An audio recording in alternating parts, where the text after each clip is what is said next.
The wind curled around the stone towers of Hogwarts like a thoughtful ghost. It rattled the shutters gently, as though it didn't want to wake the portraits, only remind them that winter had come again. Snowflakes, fat and lazy, drifted past leaded glass windows, swirling in little spirals like students late to class. The whole castle seemed to breathe in time with the snow, slow, patient, unhurried. And high above, in one of the least used towers on the eastern edge, a fire glowed faintly in the hearth. The room was round, wrapped in curved bookshelves, with arched windows like watchful eyes peering out over the white landscape. A worn armchair, its upholstery faded from decades of student debates and long nights of grading, cradled a man with soft shoulders and eyes like the ash in the hearth. Quiet, but not yet cold. Professor Emmerich Walden had once taught magical ethics and philosophy, a subject rarely requested, often misunderstood, and by students who chose to remain anonymous in post-OWL surveys, frequently described as weird, but kind of comforting. For 40 years, he had occupied a classroom tucked between the divination tower and the 5th floor west staircase, teaching generations of wizards not how to duel, but how to think. Now, 7 years into retirement, Emmerich had returned to Hogwarts, as he did every December. He had no family left in the world, not by blood, at least. And so the castle became his solace once again. During holidays, when the student population thinned to a few snowball fight enthusiasts and homesick first years, Emmerich took up residence in the Forgotten Tower. It had once been an astronomy annex, or so he'd heard, long disused. The ministry had once tried to turn it into an owl rehabilitation room, but the owls hadn't cooperated. Emmerich liked that about the place. It refused to be repurposed. It remained what it wanted to be: quiet. That evening, he sat by the fire, a pot of Darjeeling steaming at his side, reading through old correspondence. Most were invitations to speak, politely declined. A few were letters from students who remembered his class fondly. Some he'd read dozens of times. Some still had the faint smell of parchment ink or peppermint charms. But one envelope stood out. He didn't recognize the handwriting at first. The ink was a faded blue, nearly gray. The name on the front was addressed simply, Professor Walden, and the back bore a crest he hadn't seen in many years. Ravenclaw House, delicately embossed in wax. He turned it over again. The seal had been broken, but the letter remained inside, untouched. He hesitated. Then, with fingers slightly stiff from the cold, he unfolded the paper. Dear Professor Walden, I'm writing this letter, though I suspect it won't reach you before I'm long gone.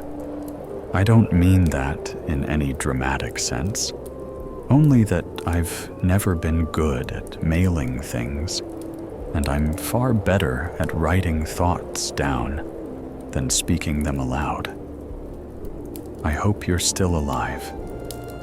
That seems like a strange thing to say, but you were always older than the rest of the staff. Not old exactly, just seasoned. A little dusty, like your tower. Anyway, I wanted to say thank you. I don't think I ever said it in person. I don't think I understood how much I needed your class until years later. You probably don't remember me. I sat near the back, always wore gloves, asked you once about the ethics of using memory charms to forget pain. You said something I've never forgotten. The right choice isn't always the kind one, but the kind one is always worth considering. That line saved me, once. I just wanted you to know that. Yours in thought. He read it 3 times. Then he leaned back, feeling the slow, quiet swell of warmth that only certain memories could bring. He couldn't quite place the face. The gloves, yes. The question, vaguely. But the name, just the initial S. It left a mystery trailing behind it, like footprints in the snow. There, then slowly disappearing. The fire crackled. Wind sighed under the eaves. Emmerich folded the letter neatly and placed it beside the tea. Then he stood, took up his walking stick, and decided he would take a walk. Few people knew how Hogwarts changed in winter. The corridors grew longer somehow. The staircases creaked like contented cats stretching after a nap.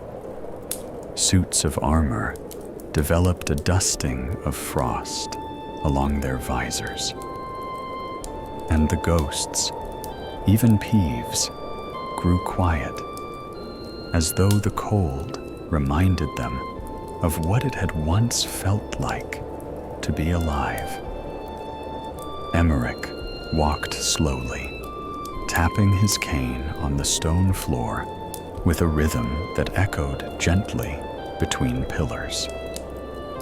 He passed the entrance to the old charms corridor, pausing to note a portrait of Lady Meridale the Mad in a surprisingly good mood. "Merry Yule, Professor," she called, sipping from a painted teacup. "Merry Yule, Meridale," he replied with a smile. He turned down the Ravenclaw wing. The tower rose up in a perfect column, and at the base, a wide alcove once used for student discussions and late-night revisions. He remembered this place best. This was where he'd hosted midnight ethics, voluntary sessions for the curious or the troubled. Some came to ask philosophical questions. Others came because the fire was warm, and he made cinnamon tea. Once, a 7th year brought a violin and played softly in the corner as they debated whether truth or loyalty was more important in friendship. He found the bench where he used to sit, running a hand along the polished oak. The past did not flood back all at once, as it sometimes did with pensieves. No, it came in gentle ripples, laughter, candlelight, ink-stained fingers, a shy question whispered from beneath a too large scarf. He whispered aloud just once, "The kind one is always worth considering." And in the silence that followed, he almost imagined he heard a reply, soft, warm, and younger than his memory could name. Back in his room, the snow still fell. He poured a fresh cup of tea and sat down once more. The letter was still on the table, now joined by his own journal, which lay open to a blank page. He took his quill, dipped it in ink, and wrote, December 18th. A student I do not remember remembers me. I wonder how often that happens. How often we shape a life and forget that we did so. I said a thing once. It mattered. I do not remember saying it. The student does. Perhaps that is the nature of being a teacher. We plant seeds and forget the gardens they might grow. I wish I had known what became of them, of S. He paused. He didn't often entertain regret, but something about the softness of the letter, the simplicity of gratitude offered so quietly, so late. It stirred something in him. He set the quill down and turned toward the fire. The warmth was steady. The snow fell in patterns outside. Every so often, a draft would stir the flame, but it never faltered. He leaned his head back and closed his eyes. Tomorrow, perhaps, he would visit the library. Madame Pence's successor, a kind woman named Celia, was far more lenient about guest access.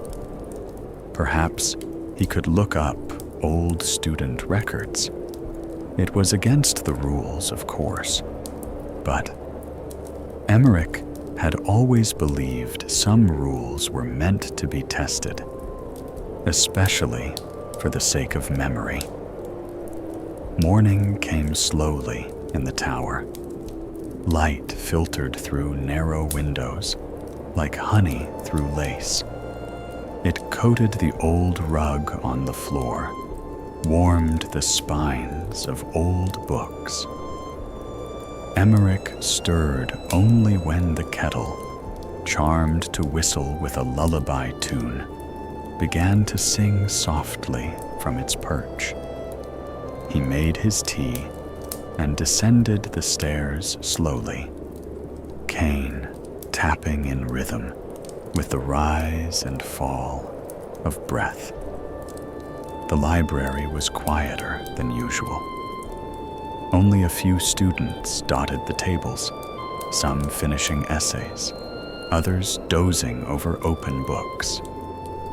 Celia waved to him from behind her desk, then returned to reading a novel with a charm that turned each page on its own. He found the alumni records where they had always been. Fourth shelf, back corner, underneath the portraits of Hogwarts' first 4 headmasters. The volumes were thick and dusty, arranged by decade. He began with the years he recalled the memory charm question. Somewhere around 2008, he guessed. Maybe a bit earlier. The names were many, thousands. Some scribbled, some signed in confident, looping hand. He turned each page slowly, eyes scanning for names that started with S. And beside them, notes he himself had written. Some said bright, needs direction. Others, quiet, excellent questions. A few had longer thoughts.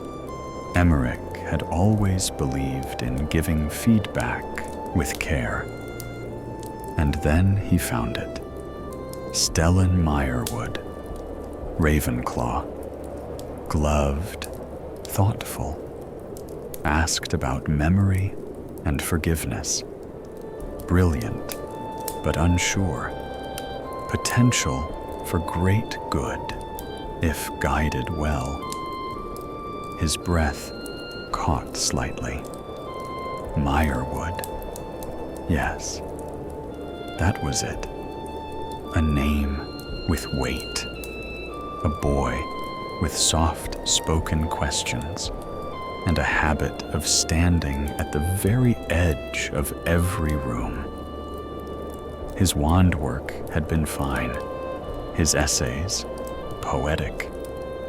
But what Emmerich remembered most now was his stillness, the way he would tilt his head when truly listening, as though capturing a thought before it slipped away. He closed the book gently and sat back. Stellan Meyerwood. Somewhere out there, the boy had grown, had faced something hard enough to remember an old professor, hard enough to write a letter and not send it. Emmerich wondered what that something had been. And for the first time in many years, he wondered if it wasn't too late to find out. Stellan Meyerwood. The name echoed in Professor Emmerich Walden's mind as he made his way back from the library. Cane tapping softly against the flagstones of the corridor. It had a weight now, no longer a mystery, but a person, a voice, a presence that once filled a chair in his classroom and asked a question that Emmerich had answered almost certainly offhandedly. But that answer had mattered. The sky outside the great hall had darkened early. Thick snow clouds muffled what little sunlight was left, and torches began to flicker to life along the hallways. The castle was gently falling into its nighttime hush. A few early dinners were being served to those students who had remained behind for the holidays. But most of the school had emptied out. A quiet emptiness. Not cold, not sad, just still. Emmerich returned to the tower with a strange determination nesting gently in his chest. He set his books down, stirred the fire, and opened a notebook he had not touched in some time. On the first page, he wrote the name again. Stellan Meyerwood. Then, beneath it, quiet, reflective, wore gloves even in spring, slight tremor in the left hand. Aware of silence, made space for it, questioned pain, whether forgetting it was moral, not afraid of uncertainty. Wrote one of the most compelling essays on empathy I ever received. Emmerich leaned back. His tea had gone cold. He didn't mind. Stellan had been the kind of student who didn't ask questions to impress or debate. He asked because the answers mattered to him personally, because he was trying to survive something. And Emmerich, in his certainty and age, had not thought to ask what that something was. He looked again at the letter. The handwriting, now familiar, the way it hesitated on some words and surged forward in others. The final line still burned softly. That line saved me once. What line? He closed his eyes, trying to remember what had followed that discussion about memory charms. Had there been an office hour? A longer conversation after class? A walk through the gardens? Time had made the edges soft. But Emmerich had always been a teacher who remembered his students not by grades or accolades, but by what they had been seeking. Stellan had been seeking something, and Emmerich had perhaps given him part of it. The next morning, Emmerich awoke before the snow had stopped falling. The entire castle was blanketed in white. Trees bowed slightly under the weight. Window ledges were thick with soft drifts. Even the gargoyles looked like they had fallen into deep slumber. But Emmerich was already dressed. He made his way to the Ministry Annex office in Hogsmeade, located discreetly behind a bookshop facade on the far end of High Street. Most people never noticed it. Emmerich, however, had once helped design part of its magical ethics curriculum, and he still held honorary access to its reference wing. He was met by a sleepy clerk named Gideon, who recognized him instantly and waved him in with minimal fuss. "I don't suppose you're here to revise the age of consent laws for animagus registration again?" Gideon said, chuckling. "Not today." Emmerich smiled faintly. "I'm searching for someone." Gideon nodded slowly. "Former student? Stellan Meyerwood. Graduated perhaps 12 years ago. Ravenclaw?" The clerk's expression changed slightly. His brow furrowed. "That name rings a bell." He disappeared behind a set of rotating shelves, muttering. Minutes passed. The wind pressed gently against the building. Emmerich stared out the window, watching a group of children pull sleds past the bakery. Gideon returned, a slim scroll in hand. "I can't give you everything," he said cautiously, "but here's what's in the public registry." Emmerich accepted the scroll and unrolled it with care. Name: Stellan Gideon Meyerwood. Wand: 12, 3/4 inches, walnut, phoenix. Feather: core, residence, last known, Devon Coastal Cottage near Clifftop Road. Profession: archivist, Department of Magical Artifacts. Notable activity: request for personal sabbatical, filed 3 years ago. status pending. Sabbatical? Emmerich asked softly. Gideon nodded. I remember now. Quiet fellow. Requested extended leave to rebuild. The request came with minimal documentation, but it wasn't denied either. Just accepted without much inquiry. Do you know if he's still in Devon? Could be. The address hasn't changed on file. Emmerich folded the scroll. There was a weight behind the idea forming in his chest. A quiet insistence that didn't feel like impulse, but rather like purpose. Thank you, Gideon, he said, pressing the clerk's hand with both of his. You're really going after him? Gideon asked. I think, Emmerich said slowly, I need to see what became of the garden. 2 days later, bundled in a traveling cloak stitched with warming charms, Emmerich stepped aboard the train to the southern coast.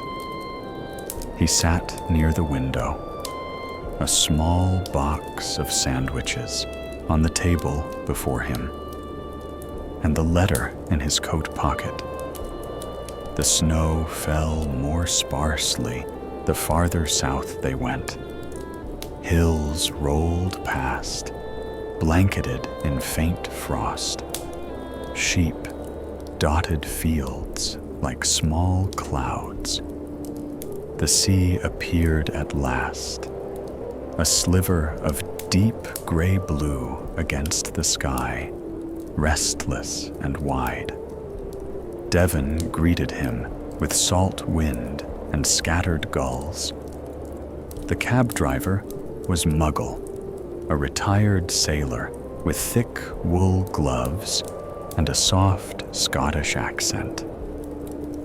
Emmerich told him the address, and they drove along narrow country lanes, past stone walls and wind-swept trees, until the car stopped before a quiet cottage perched above the sea. It was a modest home, whitewashed stone, a slate roof, ivy wrapped around its southern edge.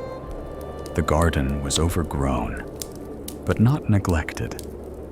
Wild thyme and sea lavender rustled in the breeze. Emmerich stood at the gate for a long moment. Then he walked up the path and knocked gently.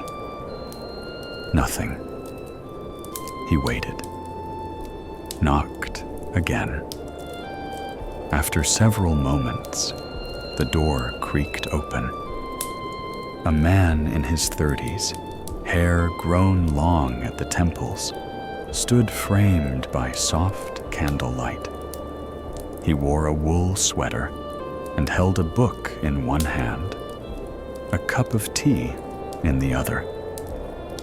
The gloves were gone, but Emmerich recognized the eyes, still and searching. Professor Walden, the man said quietly. Mr. Meyerwood. A pause passed between them, stretched by the wind. I didn't expect you to come. I didn't expect to come either, Emmerich said. But your letter found me. Another pause. Then, gently, Stellan stepped back. Come in, sir. The kettle's still warm. The cottage was small, but full of life. Books lined the shelves, many on magical theory, memory, and healing arts. Several journals lay open, full of neat, precise handwriting. Near the hearth, a stack of illustrated letters sat, tied with ribbon. Stellan led Emmerich to a chair near the fire and handed him a cup. "I thought of sending it," he said at last, "so many times, but something stopped me. Embarrassment, maybe, or guilt, or just life. It found me when it needed to," Emmerich said simply. They drank in silence for a while. The wind howled gently outside, pressing the scent of the sea against the windows. Somewhere nearby, gulls cried. "I never thanked you," Stellan said finally. "You did. Not properly. You remembered." Stellan smiled faintly. "I was very lost that year. My father had just passed, and I was scared, I suppose, of forgetting him, or of remembering too much. I should have noticed," Emmerich said softly. "I didn't want you to. That class was the only place I didn't have to be anyone." They sat with that. "There was a time," Stellan said after a while, "when I used memory charms on myself." Emmerich said nothing. "Just little ones, just enough to soften the edges. I thought it would help, but it didn't. It made me hollow, like a book missing pages. And then I remembered what you said about kindness, and I realized maybe what I needed wasn't escape, just gentleness." He looked up. "I owe you more than I can say." Emmerich's eyes glistened, but he did not wipe them. Instead, he reached into his pocket and withdrew the letter. He placed it on the table between them. "I kept it," he said. "It mattered." Emmerich stayed through the evening. They walked the cliffs at dusk, sea wind tugging at their coats.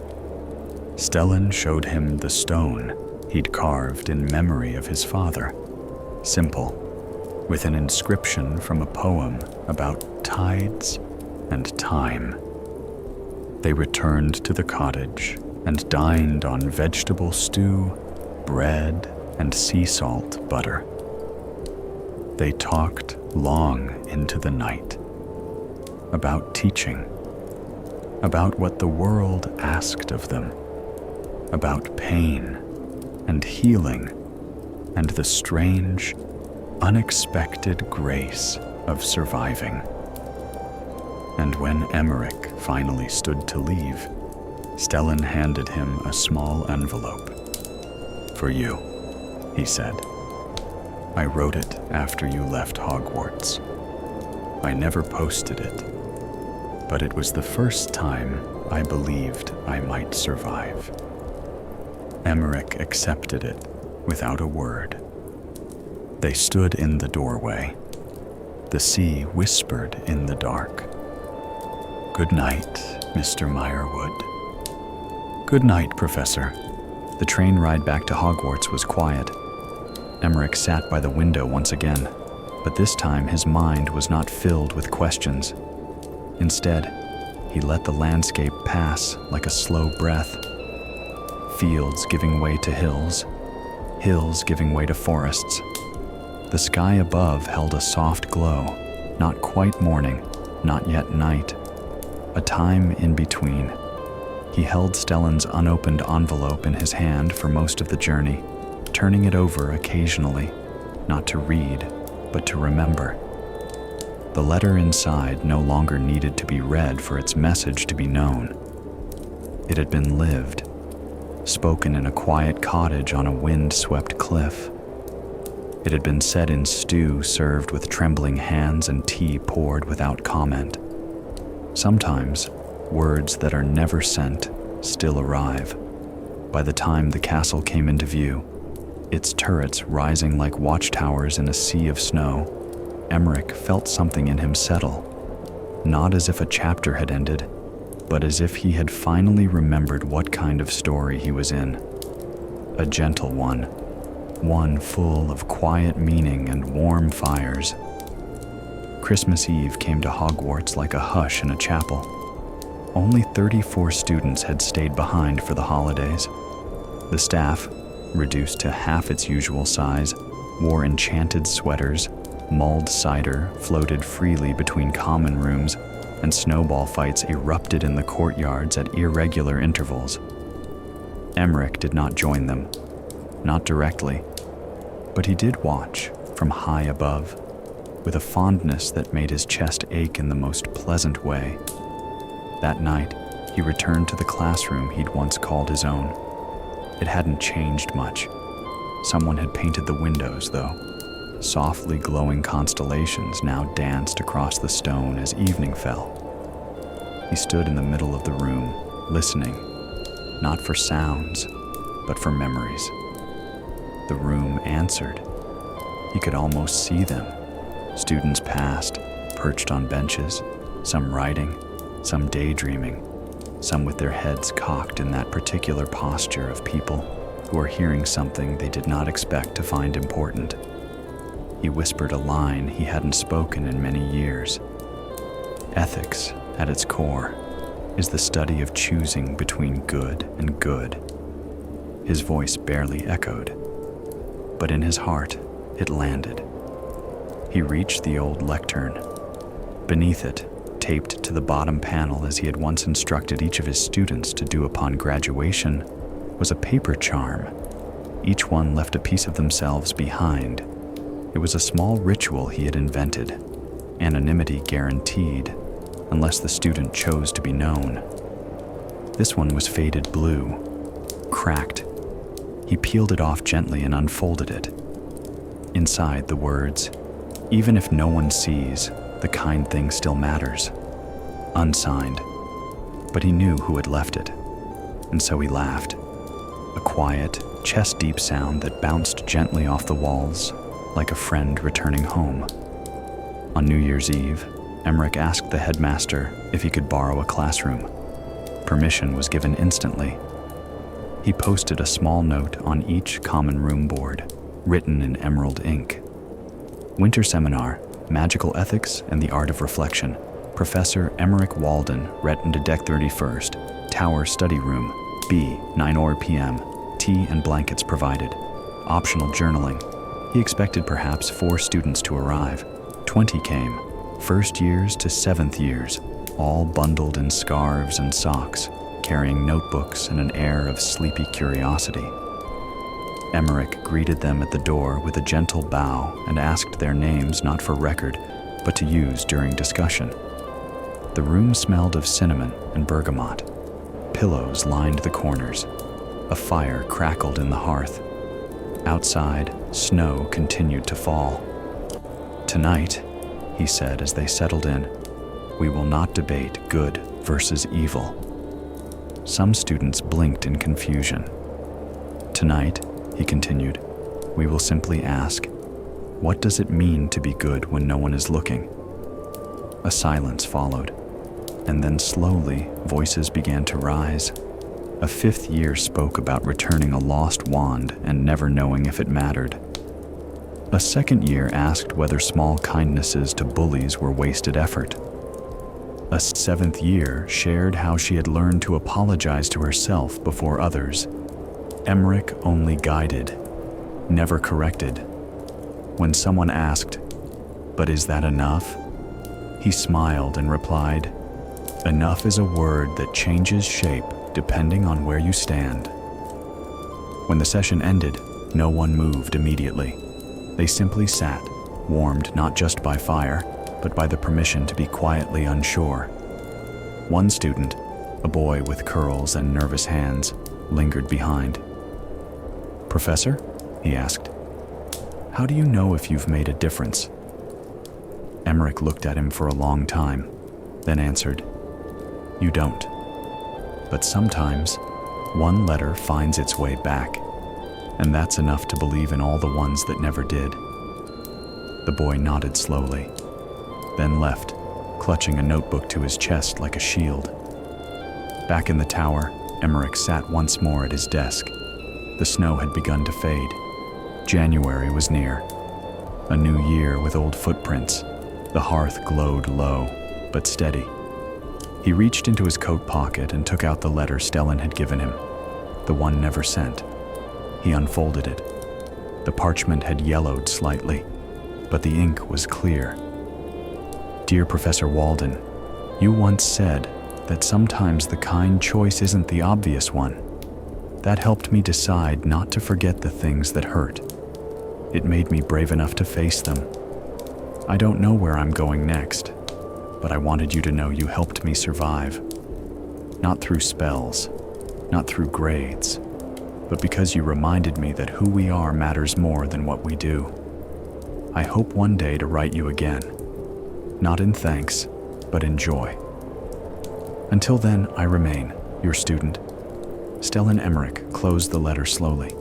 He placed it beside his own journal, where an unfinished entry waited. He picked up his quill. January 1st. I have seen what becomes of the garden. It grew, it blossomed, it found its way through stone and sea. And now I have walked through it. What more could a teacher ask for? He stopped there. No more words were needed. On the morning of January 2nd, Emmerich awoke before the sky had turned fully blue. The castle was still in its hush, the kind of sacred quiet that blanketed Hogwarts during the early hours, before the kitchens began their warm bustle, before the students returned to their routines.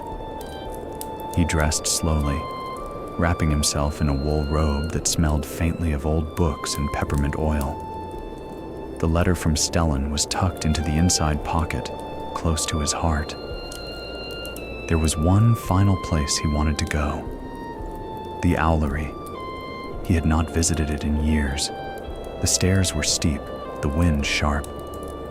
But today, he moved with the slow determination of someone delivering a memory rather than a message. When he reached the top, the world opened. Hogwarts spread below him, towers and turrets, courtyards dusted with snow, lakes still under a crust of ice. The forest loomed at the edge like a protective shadow, and the sky above was streaked with soft streaks of lavender. Owls stirred quietly as he entered. Some shifted on their perches. Others blinked at him, vaguely curious but unbothered. He made his way to the far edge of the balcony and took a seat on the cold stone bench. There was a flat space there between two arched supports, a perfect place for setting a letter down. He removed the parchment from his pocket, weighed it in his palm for a moment, and then placed it carefully onto the stone. He did not send it. He simply left it there, for the wind, for the birds, for whoever might one day need it. It was enough that the letter had been written, enough that it had survived, enough that it had been shared. He sat for a long time, and the sun rose, slowly, over the edge of the forbidden forest. Later that day, Emmerich visited the portrait gallery, not the grand one near the headmaster's office, but the small hallway tucked behind the third-floor tapestry, where unfinished portraits were sometimes kept. He wasn't sure why he had come, only that something about the room always made him feel remembered. To his surprise, he found a new painting had been hung since his last visit. It was of Professor Vector, eyes sparkling behind thick glasses, laughing mid-gesture. She had passed 2 winters ago. Emmerich smiled at her fondly. As he moved to sit on the bench opposite the wall, a small movement caught his eye. From behind a stack of older frames, an unfinished portrait stirred. It was his own. roughly sketched, uncolored, the posture familiar, seated, quill in hand, half turned toward a classroom window. He blinked, then chuckled. I didn't think they'd bother. A voice behind him said, Minerva insisted. Emmerich turned to see the new headmaster, a tall, kind-eyed witch named Althea Shardwell, standing in the archway. She said you'd earned a place, even if it wasn't finished yet. Emmerich nodded slowly. Would you mind if I completed it? She asked. We've a new painter. Brilliant young Ravenclaw. Seems only fitting. I'd be honored, Emmerich replied. She smiled, then added, The students loved your seminar. We're thinking of adding it to the winter tradition. Emmerich's lips lifted. That would be something. He stood, gave the unfinished painting one last glance, and left the room without another word. It would finish itself in time. So many things did.